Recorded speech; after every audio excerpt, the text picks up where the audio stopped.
Friends, welcome to the Small Business Matters podcast. It's the only podcast that truly matters to small business. My name is Tim Fulton. I'm the founder, chief evangelist for Small Business Matters. I'm your host for today's podcast. My co-host is Taylor Fulton, the director of marketing for Small Business Matters. Taylor, good evening. How are you? I'm doing good. How are you doing? I'm doing great. Taylor, you and I are very lucky. We both sleep well at night. Would you agree? I would agree with that statement, yes. And one of the reasons that we sleep well is because we feel secure. We feel secure that our data is safe, that our internet is safe, that our world is safe. And one of the reasons that I think we can feel that way is because people like our guest today, Randall Zapata. His firm, Zapata Technologies, is responsible for keeping us as a country safe, keeping the world safe. And it's for that reason I really feel privileged, and it's a pleasure to have Randall as our guest today. So I'll do a quick introduction for Randall, and then Taylor, we'll get right into our questions. I know we've got a lot that we want to ask of Randall today. Randall is the Chief Visionary Officer for Zapata Technology. He's a dedicated American, born and raised in Chicago, the Windy City. He joined the Army National Guard at a young age of 17, and then entered the Army at the age of 18 to become one of the youngest military intelligence analysts. After his honorable discharge, and with post 9/11 security and intelligence world changing very rapidly, Randall was quickly nabbed up by a defense contractor to solve a series of very tough intelligence data challenges that were discovered during the 9/11 Commission.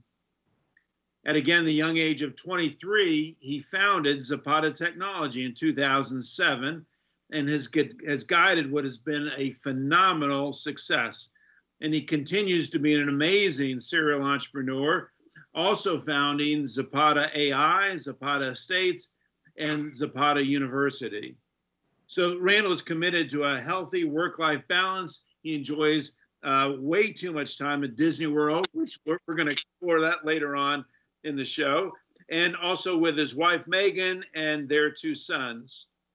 He sponsors a number of morale-boosting trips with his employees through Zapata Experiences. We'll ask about that as well today. So Randall, welcome to the Small Business Matters podcast. Great to have you. So you probably already know, we always start off with the same opening question for each of our guests. And that question is, Randall, what is it that you do? What does Zapata Technologies do that matters to small business?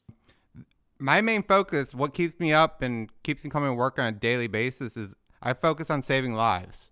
So while the American people, like you mentioned, they don't have to worry about the defense sector and bad things happening in the U.S. And it's amazing to be in that position to help take that worry on as part of the defense industrial complex and to help keep us safe on a daily basis. And that mission is spread throughout the entire company.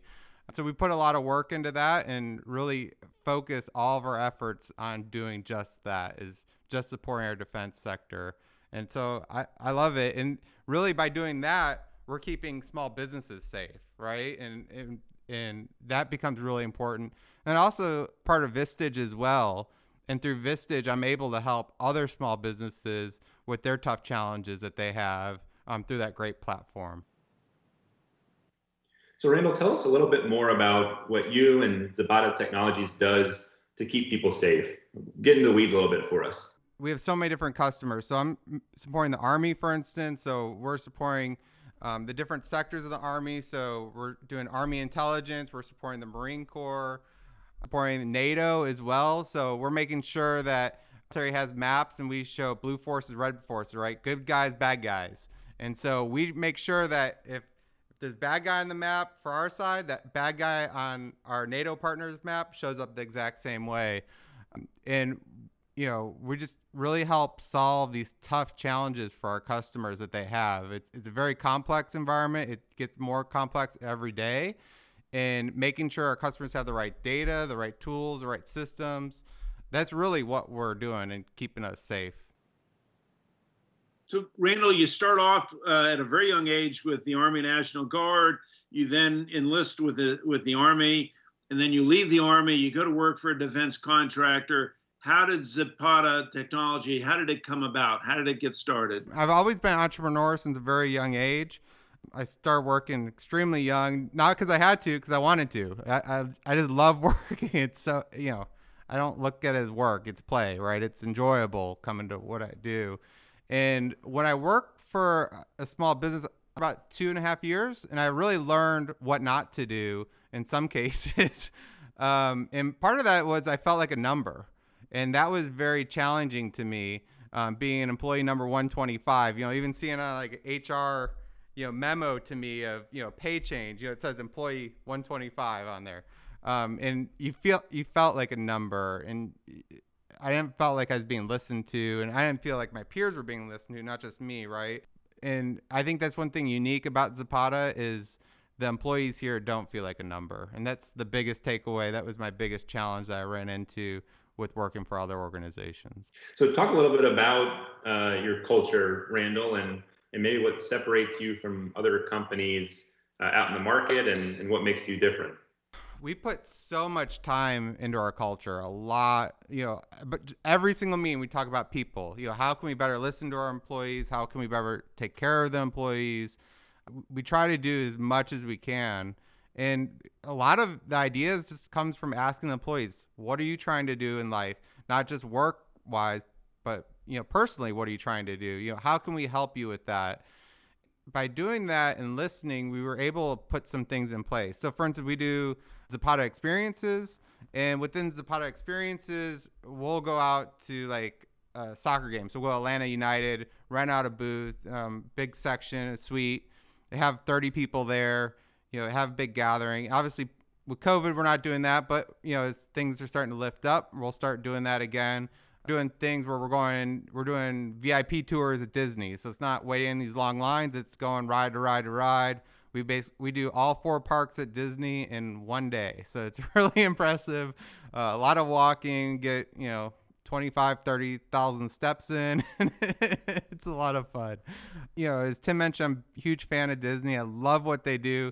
I love the fact that Walt wasn't there. Walt Disney, I don't know if many people know this, but October 1st, 1971, when Walt Disney first opened Walt Disney World, Walt was actually dead. He wasn't alive during the time. And so it's neat to see the legacy of Walt, his vision and his goals, and be able to move on even when he's no longer alive. And that really struck me.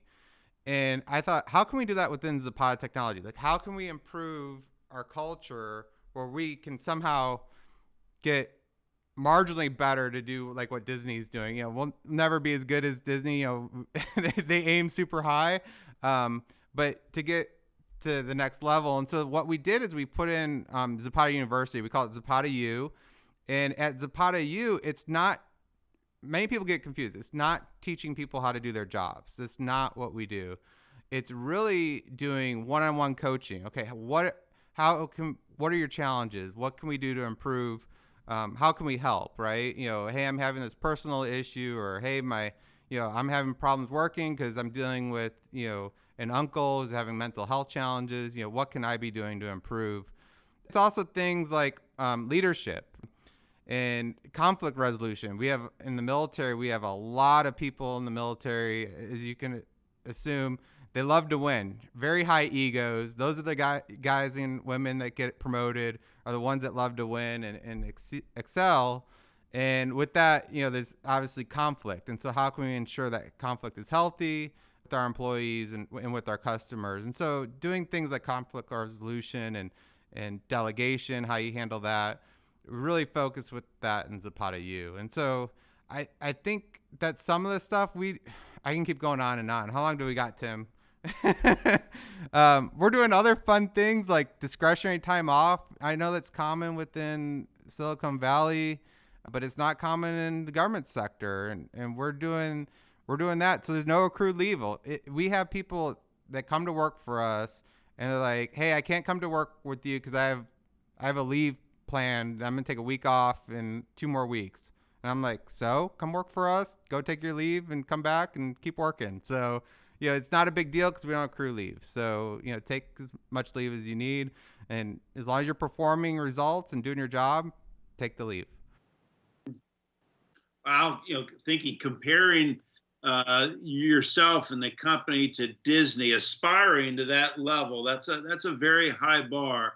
Randall, I love your job title, Chief Visionary Officer. And as the leader of the company, you wear a variety of different hats, right? Different roles within the organization. Share with us and with our listeners, what do you see as your role within the organization? What are you responsible for? And where do you spend your time? I think it's important to ensure that, one, I'm withholding our mission, our vision. So our mission is saving lives.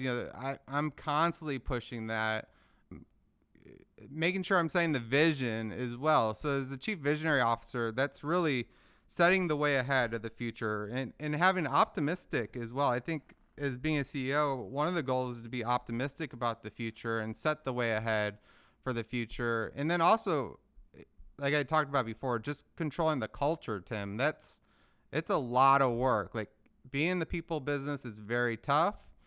Setting expectations is very challenging. And so I spend a lot of my time there. And then the other factor I believe as a Chief Visionary Officer is just communication. My wife, Tim, I don't know if you know, she's a communication major and helped me learn so much about communication, what to do, what not to do. And it's also, when I communicate, it's not a one-for-one communication. Like, I think young leaders lose sight of that. If I'm talking to, let's say, Bob, and Bob says, hey, I'm going to have this project due 1 week from now. And then the customer says, hey, Randall, when's the project going to be done? As a young leader, you might say in 1 week. But we all know Bob, runs late. And it's going to be a week and a half before Bob gets it done. And then I got to do testing and reviewing it. And so it's really 2 weeks. And so being able to communicate properly and adjust what you hear and take in all the different factors, I think becomes important as well. And setting those expectations.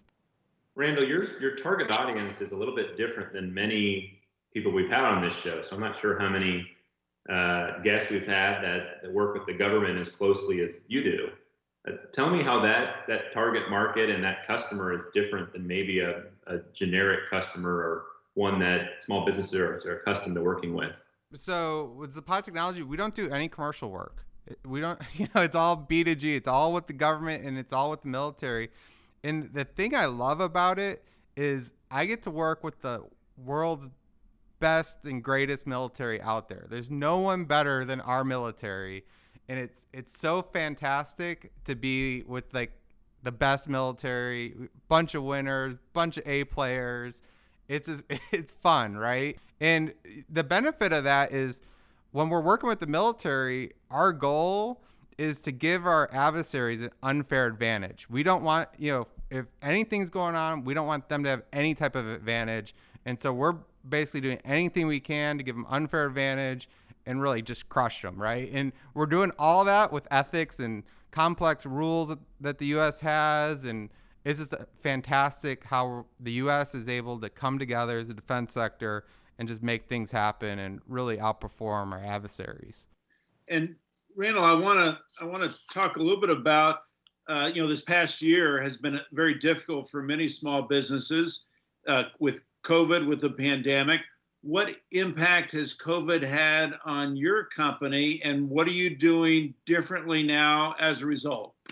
I would say in general with COVID, we've had a lot of mental health problems, not just within the company, but with our employees' families, personally, within my family, just all around.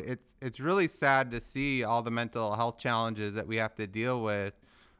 And, we're just trying to do the best we can and just get those anxieties away and help people as best as possible.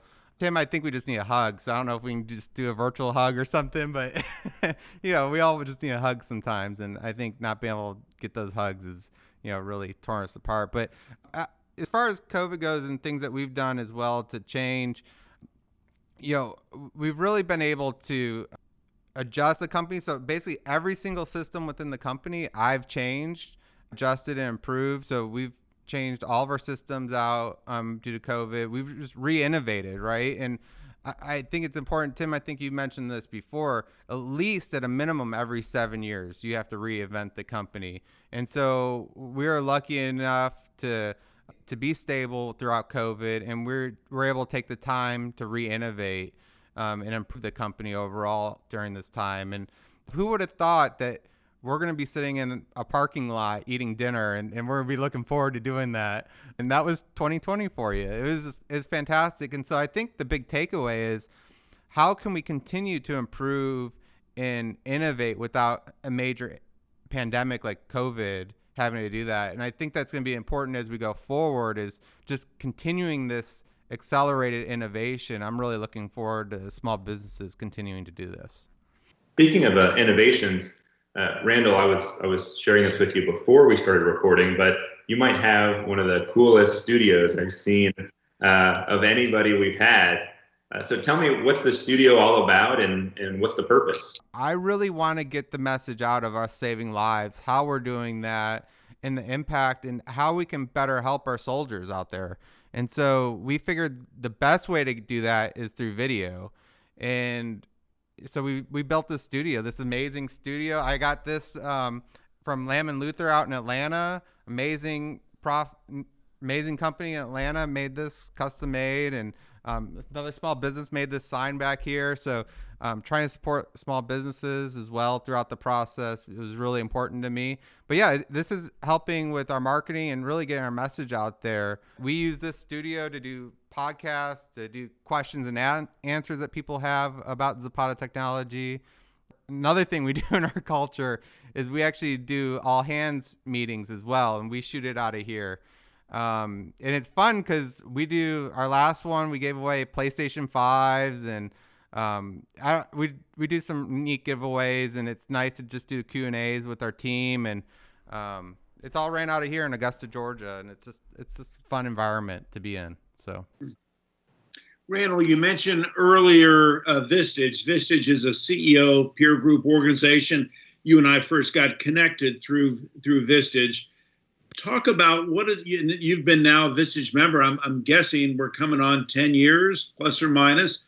What has been that experience? How has that experience been for you? What's been the benefit of being part of a peer group organization like that? I think people go there to find help for themselves. But one thing I found is helping other small businesses is helping yourself, right?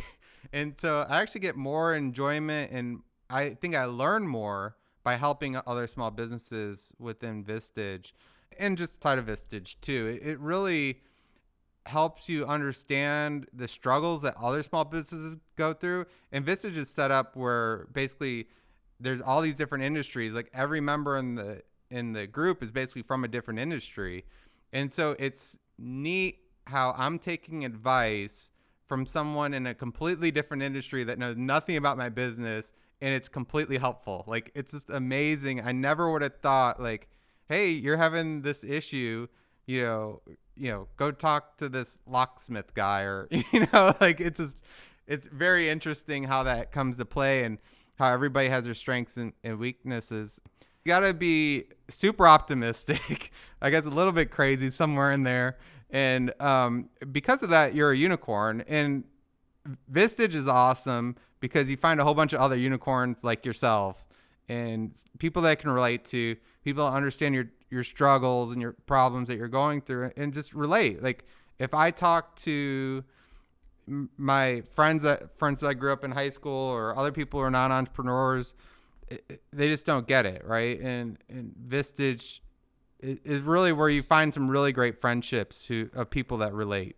I saw a study recently that indicated about 5% of the adult population could be defined as crazy in some shape or form.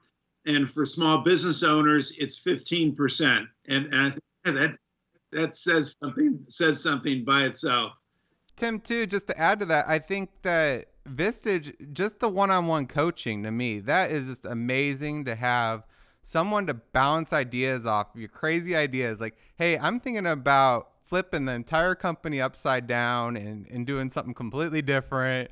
What do you guys think of that? And it's just great to have that foundational base and that you can just talk to people and trust the group to give you solid advice and not hold back. Where sometimes, with your managers or employees, they're paid, right? And so sometimes they don't want to give honest advice because, obviously, they could have fears of doing that. And so Vistage, you don't have that.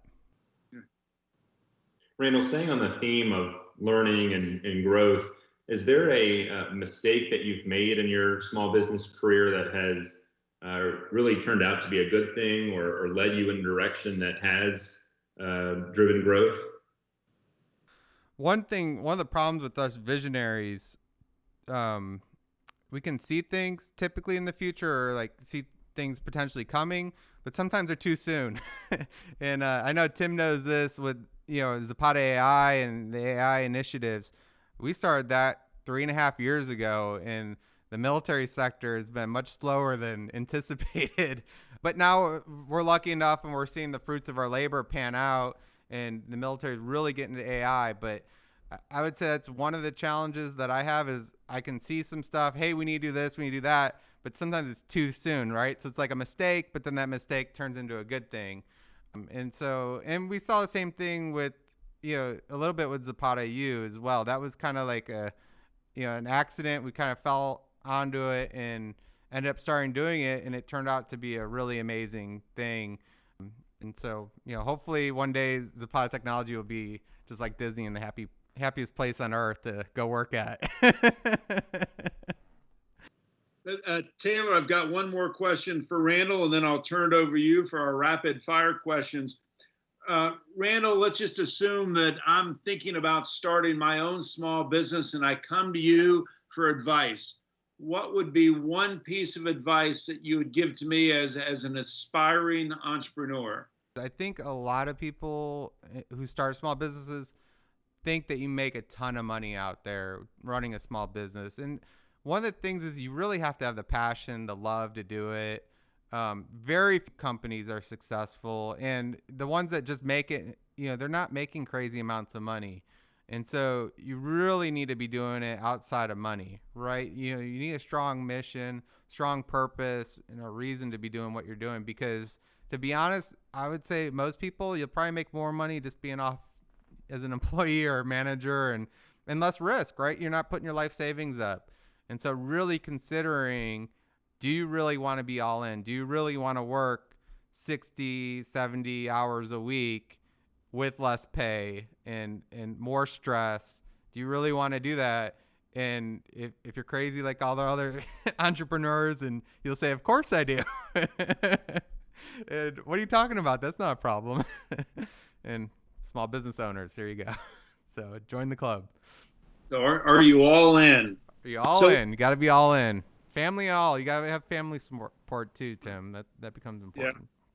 Friends, you're listening to the Small Business Matters podcast. It's the only podcast that truly matters to small business. Our guest tonight is Randall Zapata. Randall is the founder, the CEO, Chief Visionary Officer for Zapata Technologies, headquartered in Augusta, Georgia.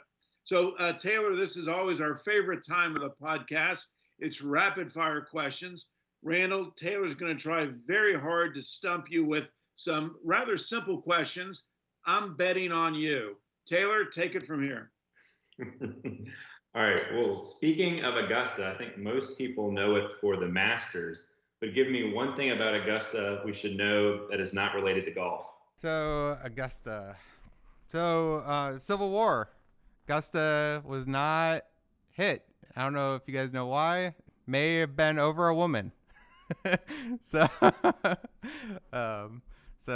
Augusta, there was one of the generals had a girlfriend here, and Augusta was not targeted due to all over a woman, which is quite amazing. So we have some great old buildings here, like Enterprise Mill, where we're headquartered out of, that was not destroyed in the Civil War because of a woman.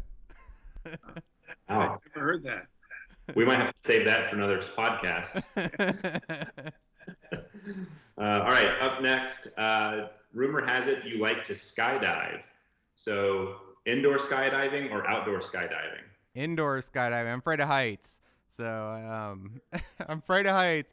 And it's funny, I tell it to my fellow skydivers. I'm like, oh, I'm never going to skydive. I'm afraid of heights. And they're like, so am I. Like, I get that so often. I'm like, well, I guess can't use that as an excuse. So I've never actually been real skydiving, but I do a lot of indoor. I can do some fun tricks and flips and all that cool stuff. Super fun. Tim might have came with me once before as well. So definitely love the indoor skydiving. Now, just out of curiosity, is all indoor skydiving facilities the same, or are there different flavors? They are different. So some of the tunnels are smaller and then bigger, and then some of the older tunnels have more turbulence. So you're like kind of like a plane. You're rocking around more when you're flying. That's not as fun. One tunnel I flew in, it was really old. I'm not going to say the name of the tunnel, but there's actually like rocks flying through the tunnel. So off of like people's shoes and stuff, it's just much older and wasn't well maintained. But most of the tunnels are amazing and you don't have that happening at all. But yeah, there's definitely a difference. And then some are slower and faster than others as well. So some, the same speed, we go by percentages when we fly. And so, I might fly at 90% at one tunnel, another tunnel it's like 95% speed, and so they have different turbines and they go at different speeds, so you have to learn each tunnel and how fast you fly at that tunnel. Fascinating. Very cool. Since you are a technology company, what is your favorite tech tool or toy? I love, to be honest, I just love my cell phone. Like, the cell phone is really just your all-in-one gadget. Like, I was trying to think of like all this different stuff, but really, the cell phone is the utility knife, right? It does everything. It's got your flashlight. It can get you directions of where you're going. I remember growing up and having to print directions off the computer, and I just love my cell phone. I think that's the best gadget. If I go all my electronics or gadgets and toys, I would definitely, I love the cell phone. So, is there a specific app that you would recommend? I love, especially during COVID, I love Duo. Google Duo is amazing, clear picture for video chat. That's probably my favorite way to chat is Google Duo. That's one of my favorites. The other one, I love Twitter as well. I'm a huge fan of Twitter. And the reason I love Twitter is I feel personally I can get the news much faster through Twitter. I feel like I know like a day before I read it in the news, right? Twitter is so much faster. So. All right. You mentioned Disney a couple of times. What is your favorite ride at Disney? I have to say, it changes. I go so much. It's always changing. I'm going to say I like Space Mountain. I like a nice classic Space Mountain. It's actually a very slow roller coaster. But because you're in the dark and you have all these dips and twists and turns, it's neat how your senses get accelerated when you're in the dark and how your body feels like it's much worse than what it really is. And it's like, you just can't see, that's all.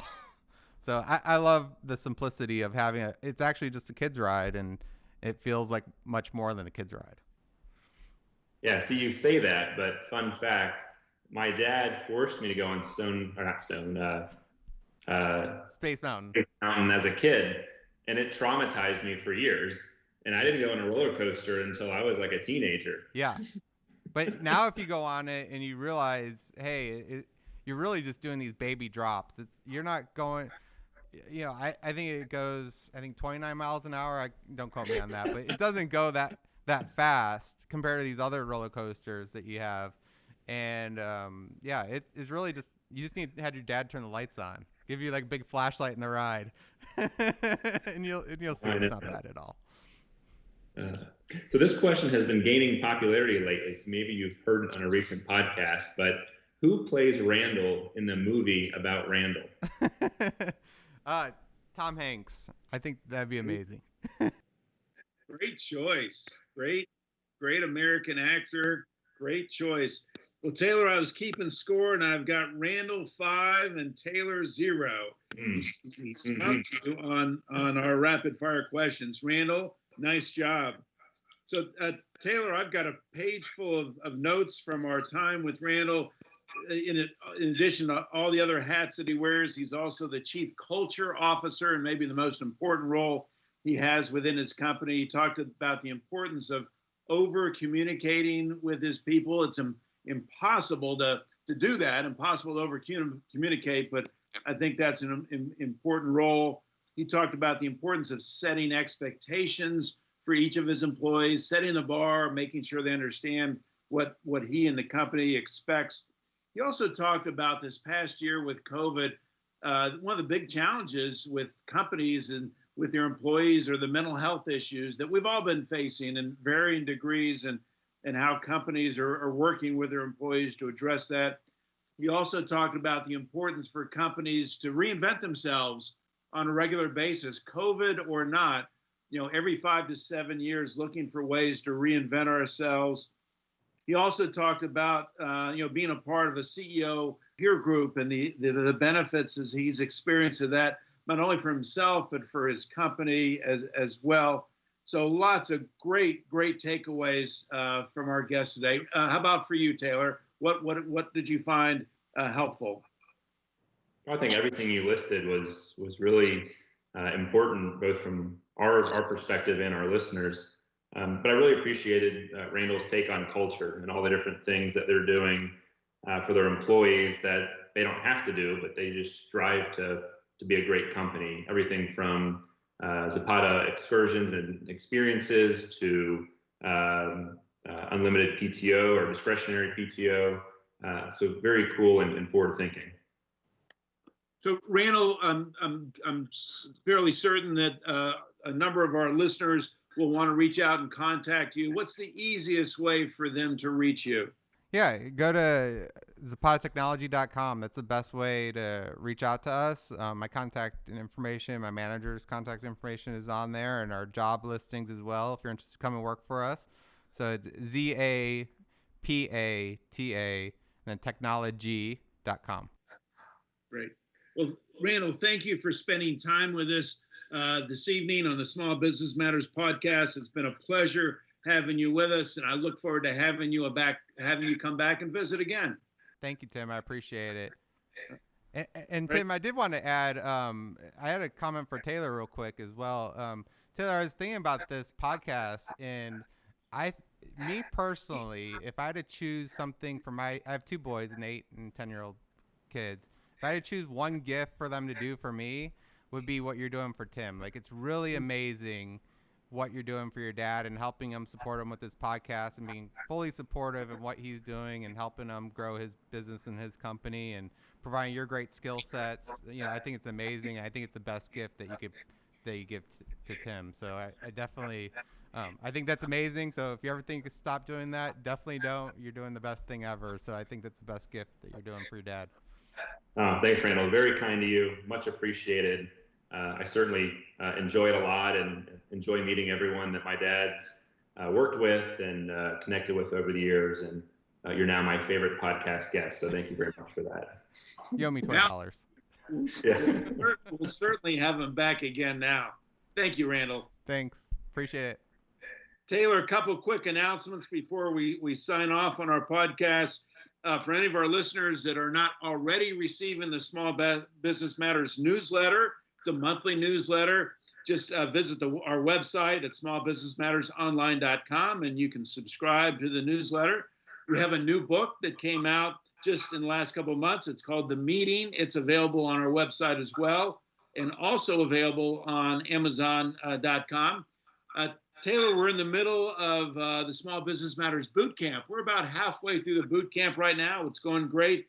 Got a really strong group of small business leaders in the group. And then we have our next boot camp is scheduled to launch on August 26th, if any of our listeners are interested in that. All right, well, I want to encourage our listeners to rate, review, and subscribe to the Small Business Matters podcast. And I want to thank each of you for listening to our podcast today, the Small Business Matters podcast. It's the only podcast that truly matters to small business. May each of you continue to pursue all that matters.